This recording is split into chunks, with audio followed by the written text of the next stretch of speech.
Real মাদ্রিদের সভাপতি যেভাবে আটকে দিলেন কার্লো আনচেলত্তিকে, আনচেলত্তির সঙ্গেই সবকিছু চূড়ান্ত ছিল। ব্রাজিল ভক্তরাও খুশিতে আত্মহারা। কথা ছিল কার্লো আনচেলত্তির হাত ধরে ব্রাজিল বিশ্বকাপ জিতবে, কিন্তু কয়েক ঘন্টার মধ্যেই যেন সবকিছু উল্টে গিয়েছে। মৌখিক চুক্তি হওয়ার পরেও কেন এমন সিদ্ধান্ত কার্লো আনচেলত্তির? এমন প্রশ্ন উঠে এসেছে, নতুন নতুন অনেক প্রশ্ন। পেরেজের অনুমতি না নিয়ে লন্ডনে এজেন্টের সাথে দেখা করতে যাওয়া পেরেজ আনচেলত্তিকে আটকে দিয়েছেন। এই জন্য নাকি কার্লো আনচেলত্তিও ব্রাজিলকে না করে দিয়েছে। তবে এখনো আনচেলত্তির জন্য অপেক্ষা করেছে ব্রাজিল ফুটবল ফেডারেশন। মাদ্রিদে থাকা অবস্থায় ব্রাজিলের কোচ হওয়া নিয়ে মুখ খোলা খুব একটা সহজ কাজ নয়। এছাড়া বিশ্বকাপের আগে রিয়াল মাদ্রিদ আনচেলত্তিকে ছেড়ে দিতে চায় না।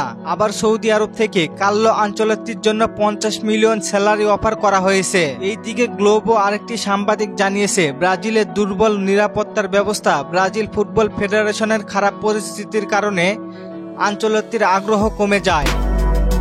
দেশের ফুটবল ব্যবস্থাপনা নিয়ে কয়েক বছর ধরেই চলছে অস্থিরতা। এছাড়া কার্লো আনচেলত্তি নাকি দুইটি বিষয় নিয়ে চিন্তিত। এক, দেশের নিরাপত্তা পরিস্থিতি, আর দ্বিতীয় সিবিএফ এর রাজনৈতিক অস্থিরতা। এগুলো ছাড়া আর কোনো কথা হয়নি বলে জানানো হয়েছে। অপরদিকে আবারও ব্রাজিলের কোচ হওয়ার দৌড়ে এগিয়ে আছে আল হিলালের ক্লাবের জর্জ জেসুস। সত্যি বলতে আমার মাথায় আসে না, ক্লাব নিজেই জানিয়েছে ব্রাজিলের অফার পেলে গ্রহণ করবেন, তাহলে জর্জ জেসুস কেন? ক্লাব লিভারপুলে আসার পরে লিভারপুল কেমন বদলে গিয়েছে সবাই দেখেছেন। তার মতো কোচ থাকলে জর্জ জেসুসের নাম কেন আসছে বারবার? এই বিষয়ে আপনারা কমেন্ট করেন। তামিম ভাই প্রশ্ন করেছেন, ব্রাজিল আর কয় ম্যাচ জিতলে 2026 বিশ্বকাপে যাবে? ভাই, একটি ম্যাচ জিতলে আর একটি ম্যাচ ড্র করলে। মুরসালিন ভাই প্রশ্ন করেছেন, আমাদের সবচেয়ে বড় ভুল ছিল ব্রাজিল ভক্ত হওয়া। ভাই, কি করবেন বলেন, সামনে হয়তো ভালো কিছু অপেক্ষা করতেছে। সুমন ভাই প্রশ্ন করেছেন, কোচ তিতেই বেস্ট, তিতেকে আবারও চাই।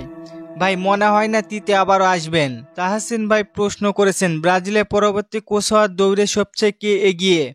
ভাই, জর্জ জেসুস। অনিকন ভাই প্রশ্ন করেছেন, নাটক শুরু হয়ে গেছে। জি ভাই, আসলেই সত্যি নাটক। কার্লো আনচেলত্তি এমনটা নাও করতে পারতেন। ধন্যবাদ সবাইকে কমেন্ট করার জন্য। আর ফুটবলকে নিয়ে নতুন কোনো প্রশ্ন থাকলে করতে পারেন, পরবর্তী ভিডিওতে রিপ্লাই করব। ধন্যবাদ। অবশ্যই নাম দিয়ে কমেন্ট করবেন।